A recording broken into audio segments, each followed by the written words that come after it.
Next topic है हमारा superposition of waves in one dimension and group velocity. So सबसे पहले मैं आपको बता दूं ये जेडी जैक्सन थर्ड एडिशन है ना। ये जेडी जैक्सन की बुक है एंड थर्ड एडिशन है। सो 7.8 है। अगर आपके पास बुक का पीडीएफ नहीं हो तो आप मुझे ईमेल कर सकते हैं, आई शेयर यू, या फिर गूगल से आप डाउनलोड कर सकते हैं। तो ये टॉपिक तो हम इससे पढ़ेंगे, बट मैं आपको बता देती हूँ कि इसमें थ्योरी बहुत ज्यादा है, जितना हम एग्जाम में नहीं लिखना होता। तो मैं एक बार आपको दिखा देती हूँ, ये देखो इतना सारा थ्योरी है इसमें, ये देखो। तो जैसे ये इक्वेशन है, सो ये इक्वेशंस जो है ना, ये कैसे आई है, बस मैं ये इक्वेशंस आपको बता दूंगी। ये देखो यहाँ पे, करेक्ट। ये डायग्राम जो है यहाँ पे, ये मैं एक्सप्लेन कर दूंगी आपको। और ये इक्वेशंस कैसे आई है, अपन ये जो डेरिवेशन है ना, क्योंकि मेन एग्जाम में क्या होता है, मैथमेटिकल डेरिवेशन ही ज्यादा देखा जाता है। सो अपन यहाँ तक डिराइव कर लेंगे, ये टॉपिक यहाँ पर जाके खत्म होता है। अब आप ऑब्वियसली इतना सारा नहीं लिख सकते, तो हमें इसका क्या करना पड़ेगा, समराइज्ड वर्जन जो है वो पढ़ना पड़ेगा। सो वो मैंने यहाँ पर मेरे नोट्स बना रखे हैं, तो आप देख लीजिए। Superposition of waves in one dimension group velocity, जो डेरिवेशन है वो सारा जेडी जैक्सन से लिया हुआ है। चलिए स्टार्ट करते हैं।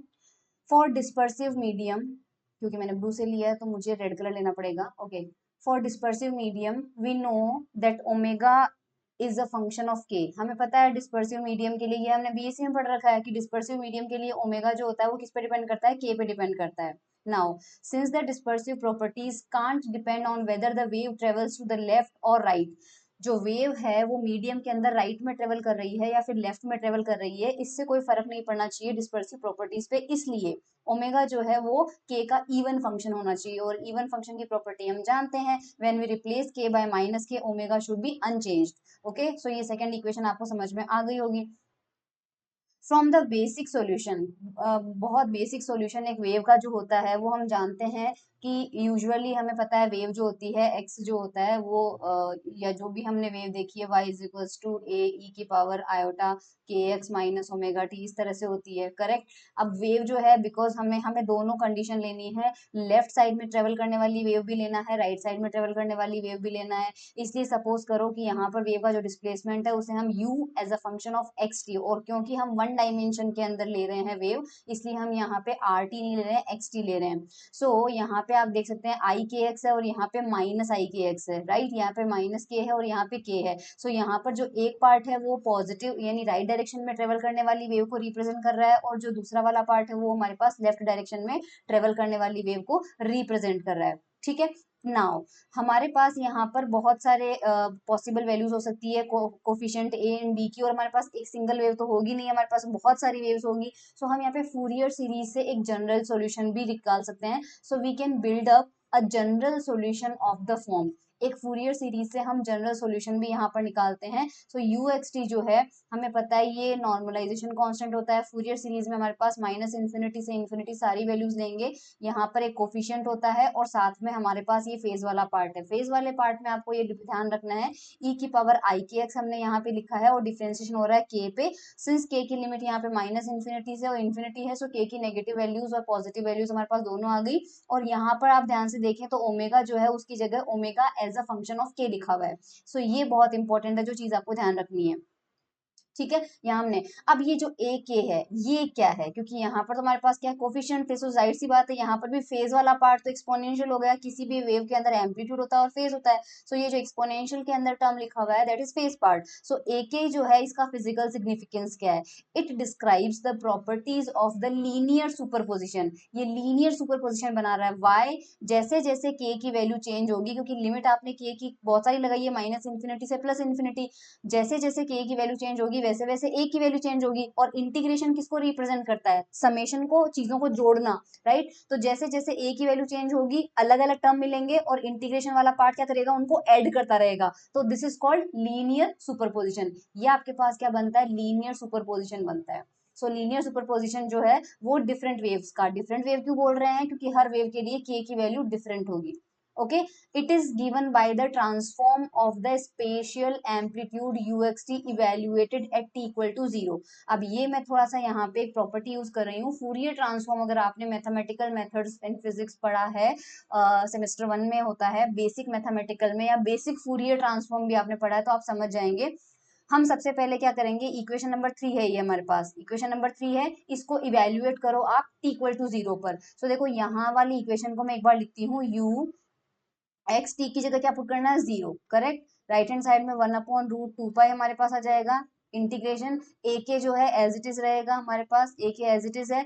ई की पावर यहाँ पे क्या है, ई की पावर आपके पास यहाँ है आई के एक्स माइनस आई ओमेगा टी। अब टी की वैल्यू हमने क्या पुट कर दिया, 0, तो यहाँ पर ओमेगा टी वाला टर्म ही नहीं आएगा और साथ में हो जाएगा डी के, करेक्ट। ये हमने टी इक्वल टू 0 पे इवेल्युएट कर दिया।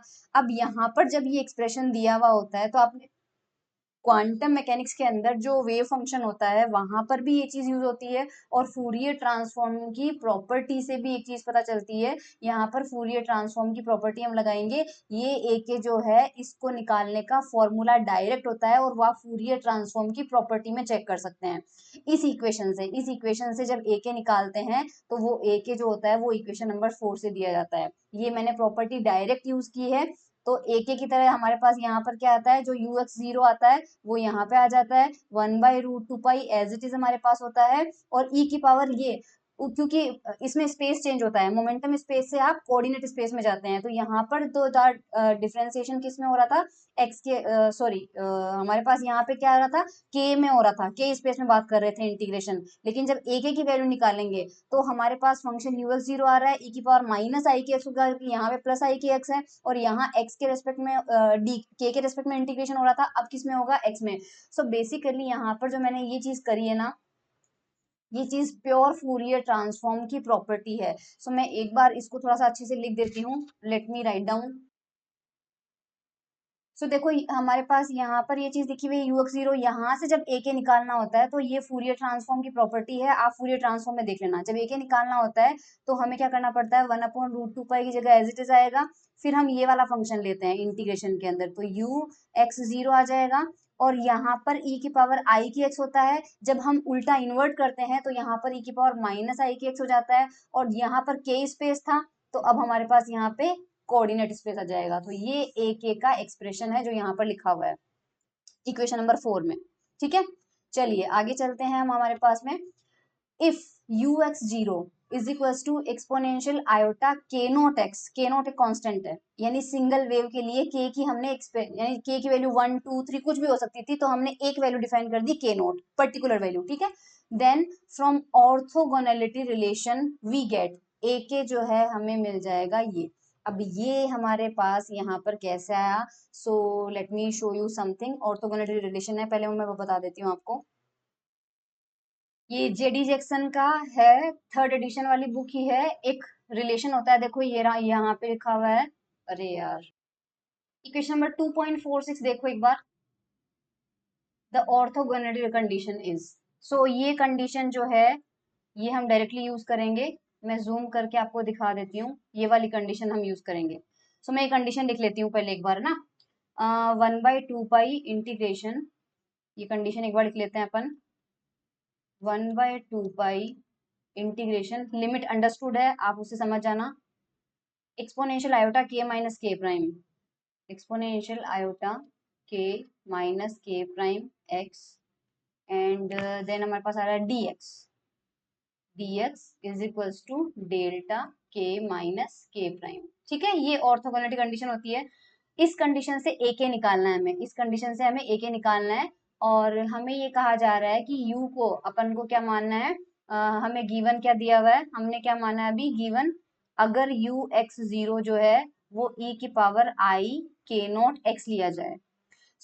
अगर u जो है e की power i k not x लिया जाए तो ये वैल्यू हम पुट करेंगे एक बार यहाँ पे देखो। हमें a के क्या मिलेगा, a के हमें क्या मिलेगा, 1/√2 ओके, इंटीग्रेशन, सबसे पहले क्या है, यू एक्स 0 है, यू एक्स 0 की जगह हम ये वाली वैल्यू पुट कर देंगे, आई के नॉट एक्स, देन इसके साथ में हमारे पास क्या है, ई की पावर माइनस आई के एक्स, अरे करेक्ट, ई की पावर माइनस आई के एक्स, और साथ में हमारे पास में क्या है, dx है, साथ में हमारे पास क्या है, dx है। चलिए इसको हम पुट करेंगे 1/√2 और ये e की पावर i कॉमन आ जाएगा, और हमारे पास आ जाएगा k नॉट माइनस के एक्स डी एक्स, ठीक है। अब आप यहाँ पे देखिए,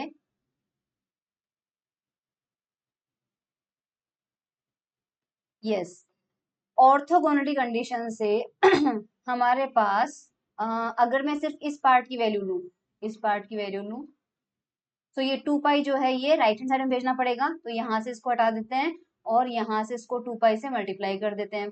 और ये जो एक्सपोनेंशियल वाला पार्ट है इसकी वैल्यू यहाँ पर अपन पुट कर सकते हैं, ये वाली वैल्यू और ये वाली वैल्यू सेम है, सो इसकी जगह हम ये वाली वैल्यू जो है वो यहाँ पे पुट कर सकते हैं। सो हमें मिल जाएगा 1/√2 पाई डेल्टा। अब हमारे पास कितना आ जाएगा, के माइनस के नोट या के नोट माइनस के, बात एक ही है, और यहाँ पे साथ में 2 पाई। ठीक है, इससे पावर से 1/2 से 1/2 पावर कैंसिल आउट हो जाएगा और √2 pi delta K minus K naught, और ये हमारे पास क्या आ जाएगा, ए के इक्वल आ जाएगा। Let me show you this thing. So हमारे पास ये देखो यहाँ पे आ चुका है ए के की वैल्यू। ठीक है, and now this is corresponding to a monochromatic travelling wave. ये सिंगल वेव के लिए है, वाई, क्योंकि के नोट वैल्यू फिक्स थी, मैंने पहले ही कहा था के की वैल्यू फिक्स कर दी थी हमने, तो ये सिंगल वेव के लिए है। ठीक है, सो मोनोक्रोमेटिक ट्रेवलिंग वेव जो है, अब ये तो इस टाइम पे अगर वो वेव जो है वो उसका डिस्प्लेसमेंट जो है वो टाइम के साथ भी चेंज हो रहा है और एक्स के साथ भी चेंज हो रहा है, तो ऐसे वाली वेव को डिस्क्राइब करने के लिए हमें डिस्प्लेसमेंट का एक्सप्रेशन में कुछ चेंजेस करने पड़ेंगे। सो इक्वेशन 5 जो है उसमें हमारे पास मोनोक्रोमेटिक वेव को हमें बताना है। सो मोनोक्रोमेटिक वेव हमारे पास क्या हो जाएगी, यू एक्स टी जो है, क्योंकि उसमें एक्स वाला टर्म भी आना चाहिए और टी वाला टर्म भी आना चाहिए, सो वो हमारे पास क्या हो जाएगी यहाँ पे, उसमें हमारे पास क्या आ जाएगा, ये देखिए, यस, हमारे पास ई रेस टू पावर आई के एक्स होता है। अब के की जगह क्योंकि सिंगल वेव हमने ली है उसके लिए हमने डिफाइन कर दिया के की वैल्यू क्या है, के नोट, तो ये तो एक्स आ जाएगा, करेक्ट। और साथ में हमारे पास ओमेगा टी वाला टर्म था, तो हमारे पास में माइनस का आई ओमेगा टी था। ओमेगा हमने पहले ही बोल दिया था तो कि ओमेगा किसका फंक्शन है, के का फंक्शन है।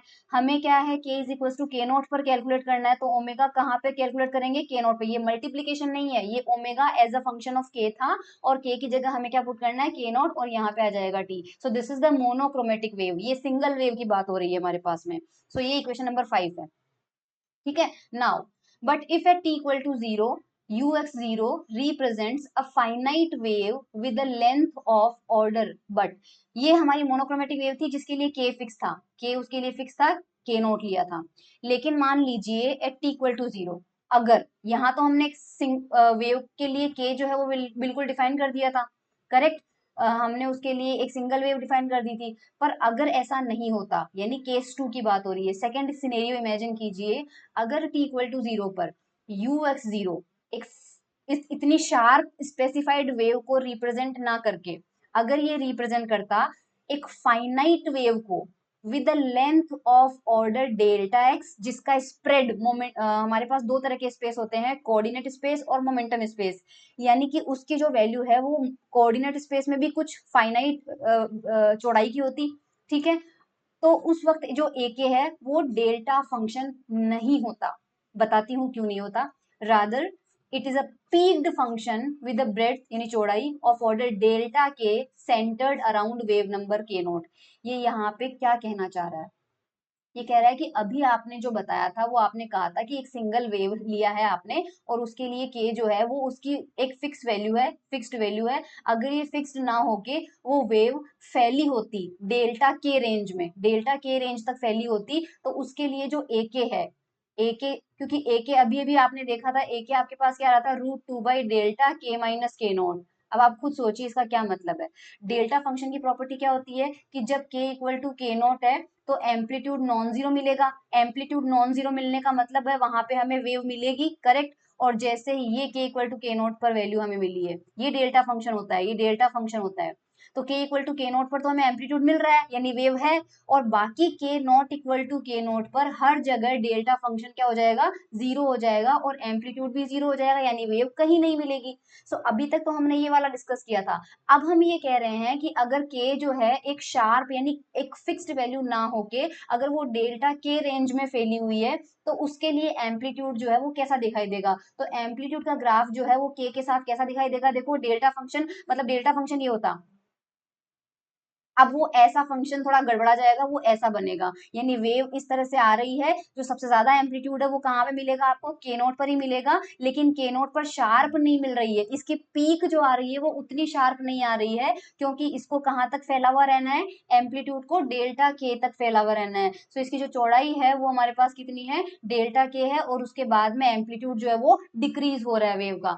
ठीक है, ये तो हो गया मोमेंटम स्पेस में या फिर के स्पेस में, ये तो हो गया इसका ग्राफ के स्पेस में। अब हमारे पास एक कोऑर्डिनेट स्पेस होता है जो एक्स वाई जेड के करस्पॉन्डिंग होता है कार्टेशियन कोऑर्डिनेट में, उसमें ये कैसा दिखाई देगा, तो उसमें हमारे पास इसकी जो डिस्प्लेसमेंट है वो कैसी दिखाई देगी, देखो वो डेल्टा एक्स में फैली हुई होगी, तो यहाँ पर ये जो रेंज है वो एक्स में है, तो एक्स में हमारे पास में वो कितने फैली हुई है, डेल्टा एक्स तक वेव फैली हुई है। सो ना तो एक्स फिक्स्ड वैल्यू मिली है, ना ही हमें के फिक्स वैल्यू मिली है। इस स्थिति में क्या होगा, हमने जो अभी पढ़ा था वो सिंगल वेव के लिए पढ़ा था, ये जो पिक्चर बन रही है अब वो सिंगल वेव की नहीं है। सो इस केस में हमारे पास क्या होगा उसको हम स्टडी करते हैं, ठीक है।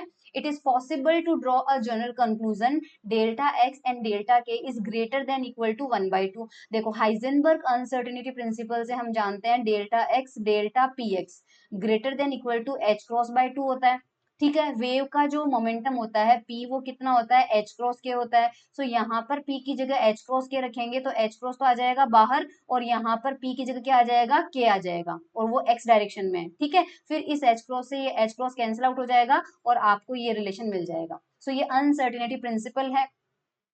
नाउ अब इस कंडीशन में हमारे पास जो एम्पलीट्यूड है वो फेयरली शार्पली पीक्ड फंक्शन है around the some value K note, वो के नोट के चारों तरफ मतलब के नोट पर तो शार्प मिल रहा है, उसके आसपास डीके हो रहा है। तो उस कंडीशन में ओमेगा की वैल्यू क्या होगी, पहले तो आपके पास के नोट पर ही वैल्यू मिल रही थी इसलिए आपने सीधा ओमेगा के नोट लिख दिया। अब के नोट के आसपास चारों तरफ उस फंक्शन की नॉन जीरो वैल्यू मिल रही है, तो जब हमें किसी एक पॉइंट पर वैल्यू पता होती है फंक्शन की और उसके आसपास उसका बिहेवियर चेक करना होता है, तो हम यूज करते हैं टेलर सीरीज का। सो इस कंडीशन में के नोट पर हमें वैल्यू पता है, के नोट के आसपास अगर हमें एक का एम्पलीट्यूड का बिहेवियर देखना है, या फिर सबसे पहले ओमेगा का बिहेवियर देख लेते हैं, तो ओमेगा के can be expanded around that value K note के आसपास ओमेगा की वैल्यू हम एक्सपांशन करेंगे टेलर सीरीज से। टेलर सीरीज के पहले दो टर्म आपको पता होने चाहिए, तो लेफ्ट हैंड साइड में हमारे पास फंक्शन है omega, first function omega naught होगा, ओमेगा नोट क्या है, omega eight the value K note, right, ये वैल्यू है ध्यान रखना। तो फर्स्ट फंक्शन हमारे पास जहां पता होता है प्लस आपको पता है डी ओमेगा बाई डी के होगा, कहाँ पे कैलकुलेटेड होगा, at the value K naught और साथ में K minus K naught and so on. Taylor series आप लोगों ने बहुत बार पढ़ी है इसलिए मैं एक्सप्लेन नहीं कर रही हूँ। देन हमारे पास इक्वेशन नंबर 3 क्या बनेगा, इक्वेशन नंबर 3 में हमारे पास था यू एक्स टी। ठीक है, इक्वेशन नंबर 3 में बता देती हूँ आपको, इक्वेशन नंबर 3 क्या थी। इक्वेशन नंबर 3 यहाँ पे पहले आप देख लीजिए, ये इक्वेशन नंबर 3 है जो मैंने इरेज किया है। इसमें कुछ भी नहीं करेंगे, इसमें हम क्या करेंगे, देखो इक्वेशन नंबर 3 में U X T as it is लिखूंगी मैं, 1/√2 एज इट इज लिखूंगी मैं, इंटीग्रेशन लगाएंगे, ए के एज इट इज लिखेंगे, आई के एक्स एज इट इज लिखेंगे, यहाँ पे ये ओमेगा के इसकी वैल्यू हमने अभी भी टेलर सीरीज से निकाली है, वो वैल्यू यहाँ पर पुट करेंगे। ठीक है, इक्वेशन नंबर 3 हमने वापस लिखनी है। सो इक्वेशन नंबर 3 मैंने यहाँ पे देखो वापस लिखी है, ये दिस वाज इक्वेशन नंबर 3, ये मैंने रीराइट किया है, वैल्यू मैं अब पुट करूंगी। सो कुछ नहीं करना है, ये टर्म एज इट इज आया है, ए के की जगह एज इट इज है, ई की पावर आई के एक्स एज इट इज है, आयोटा की जगह अब ये जो ओमेगा ये है, इस ओमेगा के की जगह ये दो टर्म जो है वो हमें लिखने हैं। सो ये स्क्वायर ब्रैकेट के अंदर मैंने यहाँ पे दो टर्म लिख दिए हैं। आई होप आपको क्लियर समझ में आ गया होगा, मैंने बहुत अच्छे से समझाने की कोशिश की है वैसे। नाउ अब ये हमारे पास में स्क्वायर ब्रैकेट को ओपन करेंगे, एक्सपोनेंशियल की सारी पावर को अलग अलग कर देंगे। सो सबसे पहले देखो, जब ये आयोटा ओमेगा नोट से मल्टीप्लाई होगा और ओमेगा नोट टी से मल्टीप्लाई होगा तो एक टर्म आपको ये मिलेगी।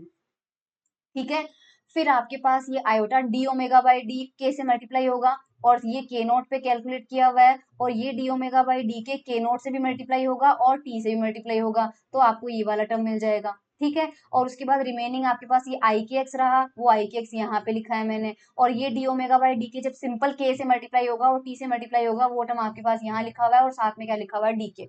अंदर मल्टीप्लाई करके चार टर्म मिले हैं, दो टर्म ऐसे थे जो के नोट पे इवेल्युएटेड हैं, दो टर्म ऐसे थे जो सिंपल के पर इवेल्युएटेड है। सो के वालों को अलग लिख लिया दोनों टर्म को, और के नोट वालों को अलग लिख लिया, के नोट और ओमेगा नोट वालों को अलग लिख लिया।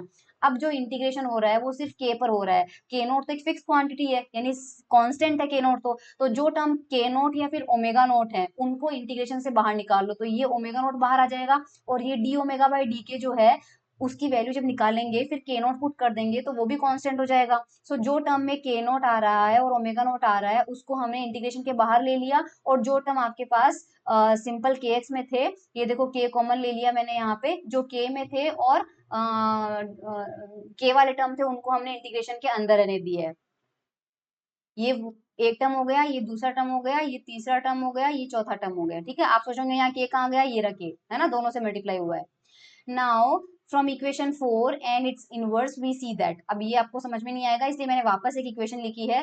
ये इक्वेशन हमने पहले मिली हुई थी हमें, ये ux0 जो था वो हमें पहले से मिला हुआ था। कहाँ पे, यहाँ पे देख लो, ux0 हमने शुरू में माना था। ux0 कहाँ पे था हमारा, ये रहा। ठीक है, ये ux0 लिखा हुआ है क्या यहाँ पे, लेट मी चेक, नहीं तो मुझे और कहीं से लाना पड़ेगा। यस, ये लिखा हुआ है। ठीक है, ये हमें लिखा हुआ है और ये हमें ऊपर मिला हुआ भी है, वीडियो बैक करके देखोगे तो ये हमें मिला हुआ भी था, है ना। ये इक्वेशन नंबर 3 से पहले का है शायद। या इक्वेशन नंबर 3 में आप t इक्वल टू 0 पुट करना, ये इक्वेशन आ जाएगा ना, इक्वेशन 3 में आप t इक्वल टू 0 पुट करना आ जाएगा। अब इसमें हम वेरिएबल चेंज करते हैं। If we take x prime, x minus ये, तो ये इक्वेशन क्या होगी, ये इक्वेशन u x0 जो है, अगर x प्राइम 0 निकालना पड़े तो 1/√2 की जगह 1/√2 आएगा, a के की जगह हमारे पास a के आएगा, e की पावर i के x की जगह हमारे पास क्या आ जाएगा, x प्राइम आ जाएगा, dk की जगह हमारे पास dk आ जाएगा। अब हमें क्या करना है, ये एज इट इज है, यहाँ पे 1/√2 एज इट इज है, a के की जगह एज इट इज है, आयोटा के की जगह आयोटा के है। यहाँ पर जो x प्राइम है उसकी जगह हमें जो नया वाला वेरिएबल है इसकी वैल्यू पुट करनी है, तो ये हमने यहाँ पर वैल्यू पुट कर दी। ठीक है, उसके बाद हमें क्या करना है, this is the integrand of equation number 6। अब आप इस एक्सप्रेशन को ध्यान से देखिए, कौन से को, यहाँ से लेकर और यहाँ तक, ये वाला एक्सप्रेशन जो है, ये इक्वेशन नंबर 6 जो है इसके इंटीग्रेशन के अंदर वाला पार्ट है। यस, इक्वेशन नंबर 6 के अंदर वाला पार्ट है, ये देखो, ये वाला पार्ट, ये वाला पार्ट पूरा का पूरा हमारा हमें मिल चुका है यहाँ पर।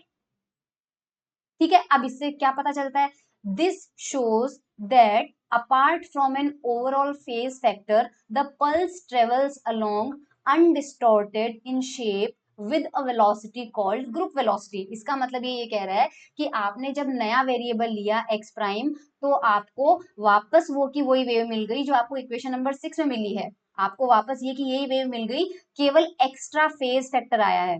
एक्स्ट्रा फेज फैक्टर इसलिए बोल रहे हैं अपन इसको क्योंकि ये सारा टर्म कांस्टेंट है, क्योंकि इसमें के नोट है और ओमेगा नोट है, तो इसकी एक फिक्स वैल्यू होगी। सो सिर्फ एक कांस्टेंट फेज को, और क्योंकि एक्सपोनेंशियल के ऊपर है इसलिए मैं इसे फेज नाम बोल रही हूँ, तो अगर इस फेज को अवॉइड कर दिया जाए तो हमें वापस वो की वही वेव मिल गई।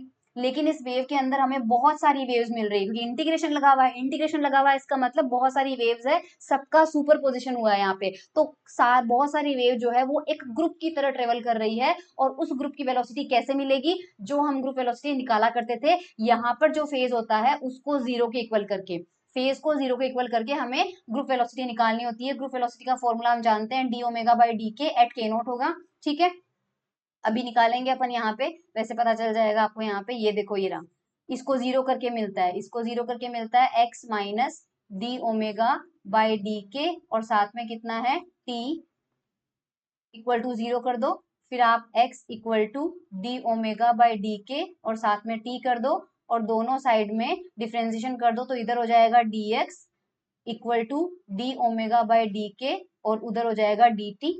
ठीक है, फिर इस dt को लेफ्ट हैंड साइड में लेके आओ तो मिल जाएगा dx by D T is equals to D omega by D K, और हम जानते हैं dx बाई डी टी क्या होता है, वेलोसिटी, लेकिन ये पूरे ग्रुप की होगी क्योंकि इंटीग्रेशन लगा हुआ है। सो ये ग्रुप वेलोसिटी जो है हमें मिल जाती है। For light waves the relation between omega and के इज गिवन बाय, जो लाइट वेव्स होती है उनके लिए ओमेगा जो होता है, ओमेगा का फॉर्मूला होता है सी के अपॉन एन, जहाँ ओमेगा जो है वो के का फंक्शन है इसलिए omega as a function of K लिखा है। ठीक है, और रिफ्रैक्टिव इंडेक्स जो होता है वो भी के का फंक्शन होता है, तो एन जो है वो भी के का फंक्शन लिखा हुआ है। अब ये फॉर्मूला कैसे आया, लेट मी टेल यू। ये हम omega is equal to C K by N बताना ना मुझे,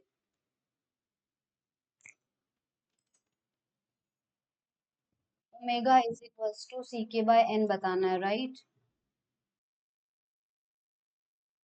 देख लीजिए यहाँ पे, हम जानते हैं रिफ्रैक्टिव इंडेक्स का फॉर्मूला क्या होता है, सी बाई वी, 11th 12th में ऑप्टिक्स में भी पढ़ा है, और के इज इक्वल टू क्या होता है, ओमेगा बाई वी। यहाँ से वी की वैल्यू निकालना है और यहाँ से वी की वैल्यू निकालना है और उन दोनों को इक्वेट करना है, कर दिया इक्वेट, और यहाँ से ओमेगा की वैल्यू निकाल लीजिए, कितना आ जाता है, सी के अपॉन एन। बट क्योंकि ओमेगा जो है वो के का फंक्शन है, इधर रिफ्रैक्टिव इंडेक्स जो है वो भी के का फंक्शन है, तो हमारे पास ये वाला रिलेशन आ जाएगा, ठीक है।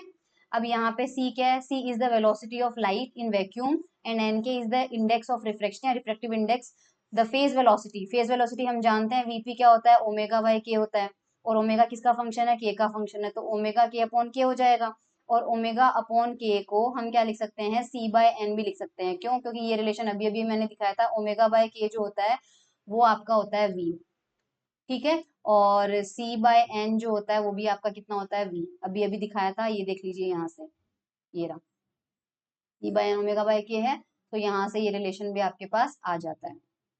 चलिए, सी बाय एन के हमारे पास आ गया वीपी, तो हमें फेज वेलोसिटी मिल गया, हमें ग्रुप वेलोसिटी मिल गया।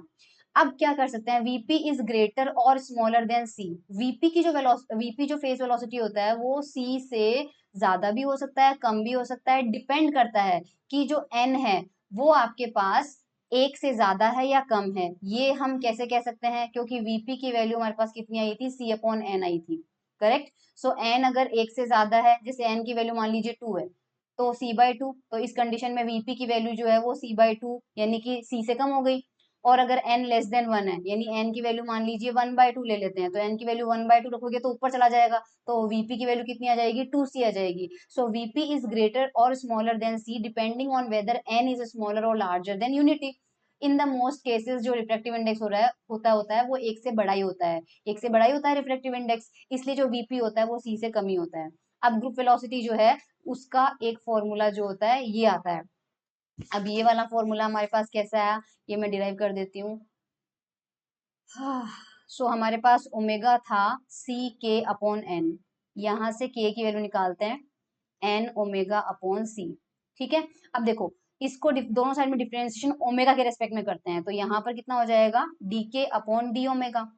और यहाँ पर देखो दो फंक्शन है, दो फंक्शन का मल्टीप्लीकेशन है, तो डिफरेंशिएशन करने में पहले मैं एन का पहले ओमेगा का करते हैं, तो ओमेगा का करेंगे तो ओमेगा के रिस्पेक्ट में कितना हो जाएगा, 1 हो जाएगा, तो एन बच जाएगा, प्लस ओमेगा कांस्टेंट रहने दो और एन का कर दो, एन का कितना हो जाएगा, D N upon D omega, और डिवाइडेड बाय सी, तो कांस्टेंट होता है तो सी हो जाएगा हमारे पास। और ये जो है हमारे पास में अगर इसका उल्टा कर दो, रिवर्स ले लो दोनों साइड में, तो डी ओमेगा बाय डी के जो है वो हमारे पास कितना हो जाएगा, सी upon N plus omega D N upon D omega. और डी ओमेगा बाई डी के कितना होता है, वीजी होता है, तो V G is equals to C upon N plus omega D N upon D omega. So let me show you, ये V G का एक्सप्रेशन आ गया हमारे पास में, ठीक है। अब हमारे पास में यहाँ पे क्या है, जो नॉर्मल डिस्पर्शन होता है, नॉर्मल डिस्पर्शन के लिए क्या होता है, D N upon D omega greater than 0 होता है और एन ग्रेटर देन 1 होता है। तो उस कंडीशन में then the velocity of energy flow जो होती है वो ग्रुप वेलोसिटी से होती है, वेलोसिटी ऑफ एनर्जी फ्लो क्या है, VG is less than the phase velocity. यानी कि ये कह रहा है नॉर्मल डिस्पर्शन के केस में D N upon D omega, normal dispersion के केस में, नॉर्मल डिस्पर्शन के केस में dn अपॉन डी ओमेगा जो होता है, मुझे भी देखने दो वापस, पॉजिटिव होता है एंड n ग्रेटर देन 1 होता है। उस कंडीशन में ये कह रहा है velocity of energy flow vg is less then vp। अभी आप पुट कर लेना, ये वैल्यू जो है ग्रेटर देन 0, यहाँ पे कोई नंबर रख लेना, और n ग्रेटर देन 1 होता है, तो उस कंडीशन में ये जो आ रहा है, उस कंडीशन में आपके पास जो vp और उसका फॉर्मूला है वो होता है। एनोमलस डिस्पर्शन के लिए उल्टा हो जाएगा, it can become large and negative then the group velocity differs greatly from the phase velocity often becoming larger than c, ठीक है। ये हमारा रिजल्ट है। सो ये टॉपिक था हमारा पूरा का पूरा, ये नोट्स आपको खुद बनाने पड़ेंगे, super position of wave in one dimension. अब मैं आपको जेडी जैक्सन में ये दिखा देती हूँ, जस्ट अ मिनट। मुझे याद भी नहीं है कि चैप्टर नंबर 7 था, पर चैप्टर नंबर 7 में ये कौन सा था, 10th में आ गए क्या अपन, 8th में, यस,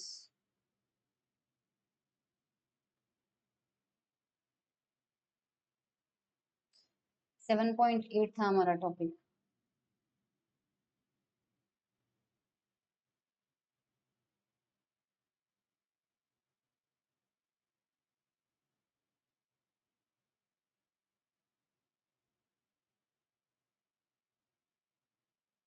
7.4 है अभी तो।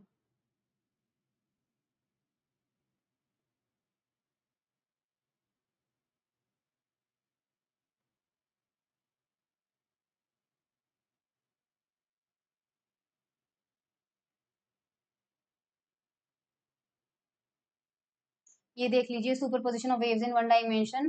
तो हमने सबसे पहले ये वाला 7.79 बताया था मैंने आपको।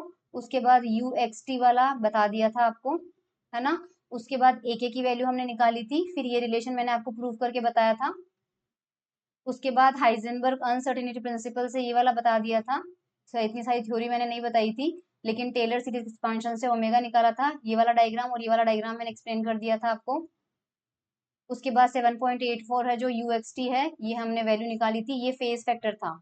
Apart from the phase factor बाकी पूरी वेव जो है वो linear superposition of individual wave आया था हमारे पास में।